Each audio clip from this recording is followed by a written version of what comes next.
and I won't back down. Hey, baby, there ain't no easy way out. Hey, everybody, thanks so much for joining us right here on The Right View. Tonight, we're joined by U.S. Senator from the great state of Oklahoma, Markwayne Mullin. Senator Mullin, thank you so much for joining us. Absolutely. You actually have a friendship with the president. Tell everybody how this started. I heard family played a big role.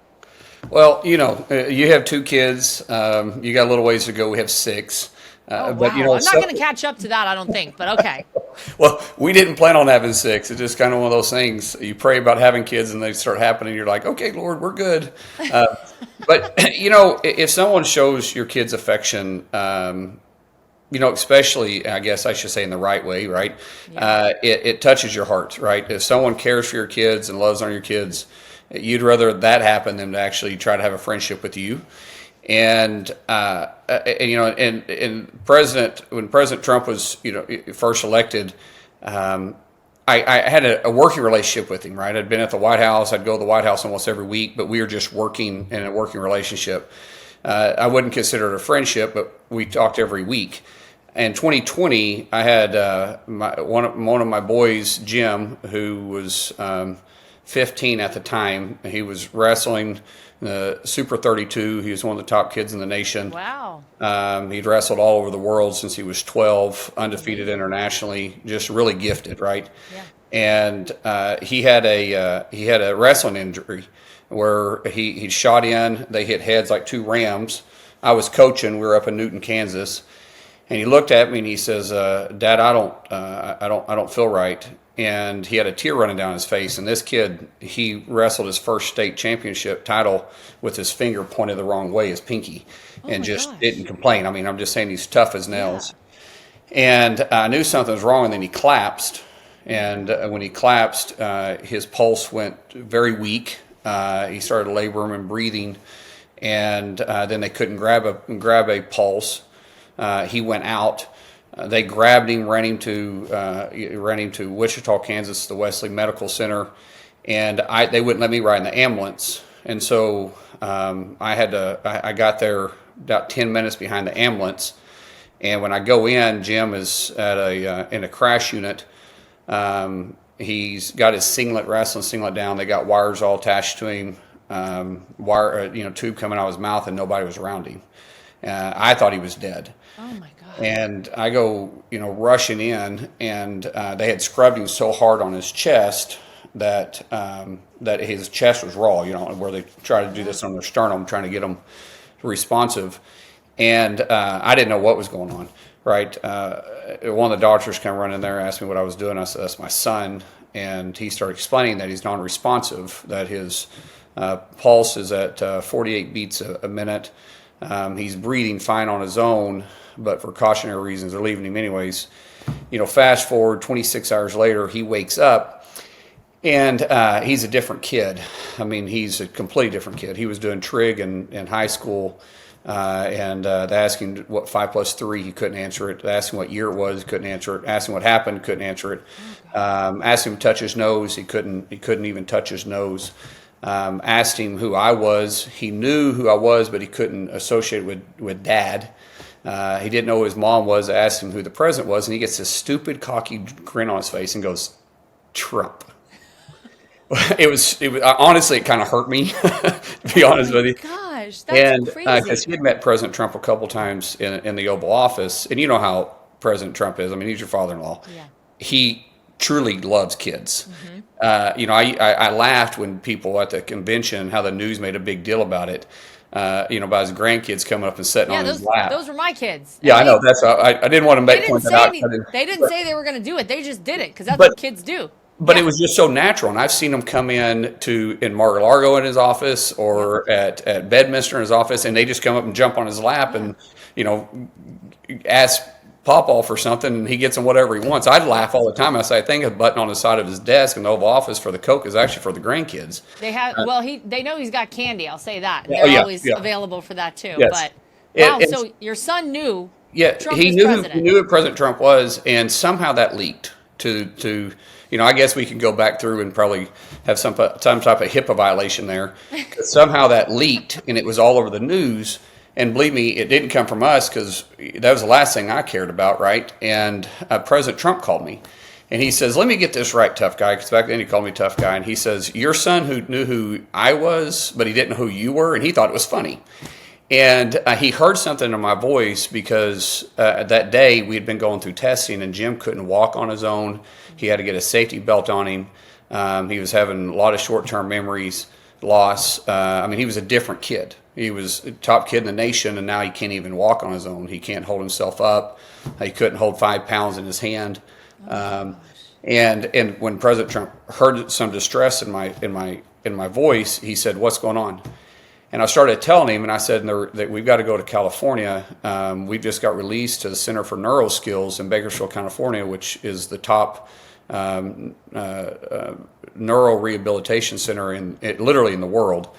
And that's thanks to Kevin McCarthy, who had made that connection because he's from Bakersfield. And when Kevin heard what was going on, he got me in touch with Mark Ashley, the founder and CEO and the neurologist of the school. And I said, well, we got to be there in 24 hours. And President Trump immediately said, I'm sending my plane. And I said, no, sir, you can't do that. He says, no, I'm sending my plane. And I said, no, we actually can't fly. We got to drive. In fact, we got to drive down to New Mexico. We can't even go through Colorado because elevation. He says, I'll send a driver. President Trump. And I was like, sir, I thank you, but we got this. And then throughout the process, every day he would call and talk. Literally, Laura, every single day he would call and talk to me and ask me how Jim was doing. And here's the President of the United States. This is in 2020, a little bit of a re-election going on, right? And he would call constantly. And every time he'd call, he would offer to pay for it or offer to do anything. Send gifts and send everything. We got so much stuff. I could literally, if I turn my camera this way, I've got a key to the White House. Jim does. Jim's got a key to the White House. He's got hats signed. He's got books signed. He's got everything you can imagine signed by President Trump that he would kept sending him. And then he finally says, I've got to come see the kid, my little guy. He said, I got to come see my little guy. And so he made a trip to Bakersfield, California in 2020. Really, not really this is a little bit of election year, right? Mm-hmm. But yeah. You also know your father-in-law. And he comes there and he gets there late. His team is kind of pushing him away because, of course, he's going to do a rally too. But he wanted us to come on to Air Force One and come see him. And Jim, this whole time, was going through we was doing 10 to 12 hours of rehab. He still had short-term memory loss. This is now about 7 weeks into it. And the president at this point was calling. He wasn't calling every day, but now he's calling. Him or his office was calling every other day or every third day, and I definitely was talking to the president every week. And he was talking to Jim too the whole time. He'd always want to talk to see how my little guy's doing, and he comes there and he's late, and the team kind of pushed us off to the side, which was fine, right? And President Trump, in the middle of a speech, he stops. He sees Jim. He calls Jim up on the stage. And he tells the story real quick about him on the stage, right? Every news camera's out there. No one covers it. If any other president would have done this, it would have been all over the news, right? And in the middle of the speech, literally brings this little kid up. And even though he's 15, he's only 5'3" because it stunted his growth. He's 5'3" the rest of his life now because I didn't know that was a frontal lobe injury process. And so he squats down. He's just loving on him, just being President Trump that you and I have seen. And afterwards, he has us go back in the back. And the whole time he kept Jim, by the way, on the stage with him, all the way through the rest of the whole ceremony, everything else, of course, right? And he takes him to the back, and he, his team kept going, hey, sir, we got to go. And he kept interrupting him. And President Trump wasn't talking to me. He was only talking to Jim, and he was just encouraging him. And, he's bent down, and President Trump's tie is as long as Jim is. And he's just a vivid image of mine of just the President of the United States is just loving on my son. And they came back for the third time. President Trump turned back around. He says, hey, guarantee you that plane won't leave without me. And that's the most frustrated I've seen him get. He just, hey, I guarantee you that plane won't leave without me. Yep. And they just backed off. And for another 15 minutes, he did nothing but just encourage Jim. And that's Jim's first long-term memory he has after his injury. That's his very first one. And from then, his memory, because they said that something is going to happen. They kept telling us that something dramatic is going to happen, something's going to click. It's just one day it's not going to be there, and you won't know what happened. And just the next day it will. And that day, Jim wasn't asking, any repetitive questions. He started moving forward at that point, and that hasn't stopped. I mean, he had us come down when Jim could fly. He had us come down to Mar-a-Lago. We saw him. We saw him through the campaign. Every week after that, he kept in touch, and we were there until July of 21, actually June of 21, and it never stopped. The president was still there. We were supposed to be there for 3.5 years for rehab. Jim got it done in 18 months. Wow. He now wrestles at Oklahoma State. It's Jim's back to his 100% of what his new normal is. But my point is that developed a new type of friendship with President Trump and I. Yeah. After that, President Trump would call me at 2:00 in the morning and ask me to get a shovel, and I wouldn't ask any questions. I'm just showing up. I get it. I mean, by the way, I had no idea about that story. That's amazing. First of all that your family has been through. I can't even believe it. Your son. So you say he's at 100% of his new normal. Where is that from where he was? Well, I don't know, because we started all over again on January. What did I say? January 21st of 2020, and so there's some lasting conditions. Like, he's supposed to be my size. Height does not run in our family. That's why we wrestle. But he's supposed to be my size, 5'9", supposed to be my weight. He's now 5'3". His growth plate's closed in 3 months. He still has some abdominal issues where he doesn't have a core. He still has a six-pack. I don't know how that works. But his core isn't as strong as it used to be. He's as strong as he can be, period. I mean, he's strong. He's wrestling at Oklahoma State, so he must be doing something right. Yeah, right now he might have to get retired because he's had another concussion, and so the NCAA is looking at doing a medical retirement, which would still give him full benefit. In today's world, protecting yourself and your family has never been more important. But we know sometimes a firearm isn't the right answer. That's why I'm proud to introduce you to the new Byrna Compact Launcher, or CL. This is the world's smallest and most powerful, less lethal self-defense tool. Look at this. It's about the size of a smartphone. But I'll tell you what, don't let its small size fool you. Firing at 400 feet per second, the CL packs enough punch to stop a threat right in their tracks without the life-altering consequences of deadly force. Here's something else I love. Over 80% of Byrna's components are proudly made right here in the USA, and every launcher is hand-assembled in Fort Wayne, Indiana.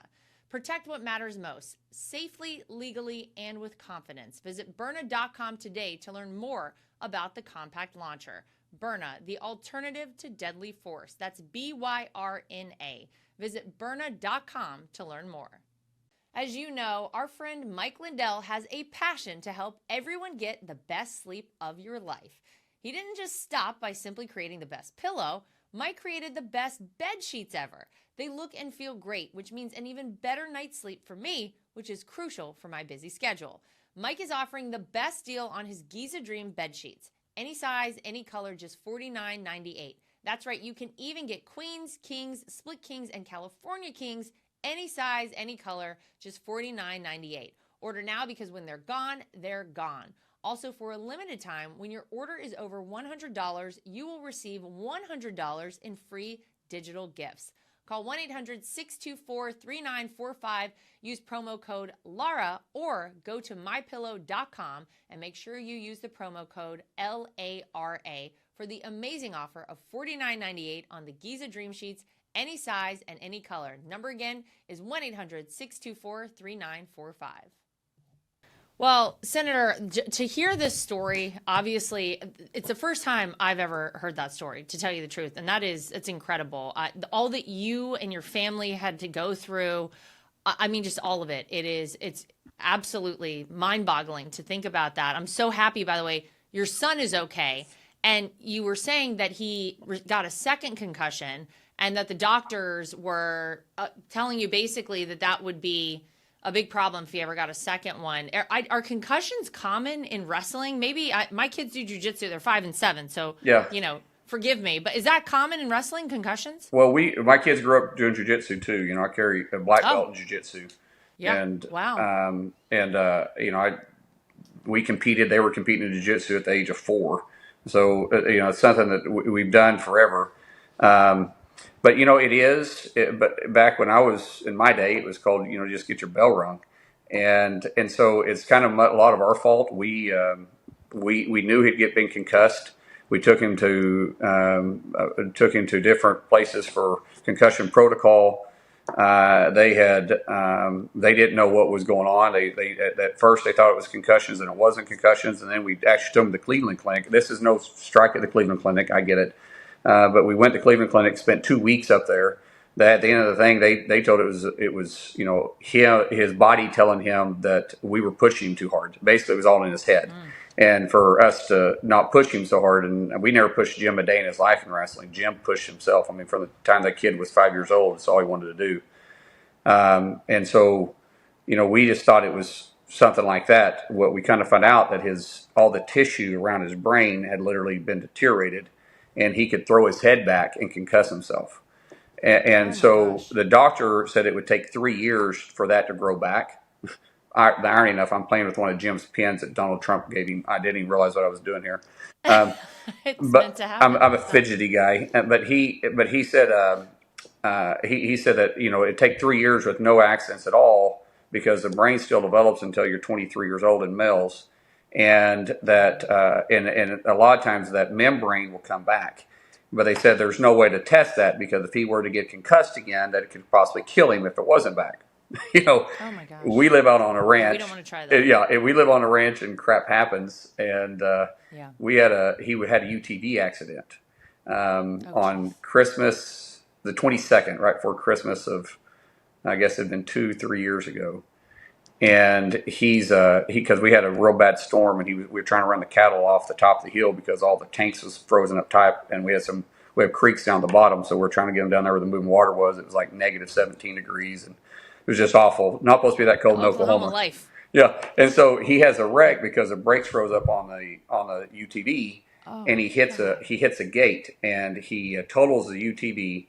He goes flying forward, busted his eye socket, busted his eyebrow and stuff. And I'm actually in D.C. and my ranch foreman calls me. He said, "Boss," he said, "Jim's had an accident." And I was like, "What do you mean?" And he goes, "He's hit his head." And because everybody in the family knows about Jim's accident, right? And I was like, "Oh my God, is he okay?" And he says, "Yes, they got him. He's walking around just fine. I'm on the way to the hospital with him." And I said, "Jim, you okay?" And he said, "Yeah, Dad, I'm good." He said, "I remember everything." And I was like, "Okay, well, that's good, Jim, but what's going on? Are you good?" He's like, "Dad, I'm okay." And I was like, Jim, I get this." Now, it had been 3 years since he'd been on the mat. And he goes, "Dad, I'm okay. You not understand?" And I was like, "Jim, I get that." I said, "What are you trying to say?" He says, "Dad, I'm good. I can wrestle." Because he hit his head, he's bleeding. He's going to have to get stitches. He had to get his eye. He literally had to get his eyelid glued shut. He had to get stitches across his face. God. And he's the only thing he's worried about is he can wrestle. So this kid is as hard as they come. Yeah. This is I mean, what a story. But so if you say he's normal, he's normal. Yeah. But by the way, I know where he gets it because 2 finishes via submission, 1 by knockout, all of which happened in less than a year. That was you. So tell me why you decided not to pursue an MMA career and instead go the political route, because that's pretty amazing. Well, I actually had 5 professional fights, and so I think I had two TKOs, 2 submissions, and one KO. There you go.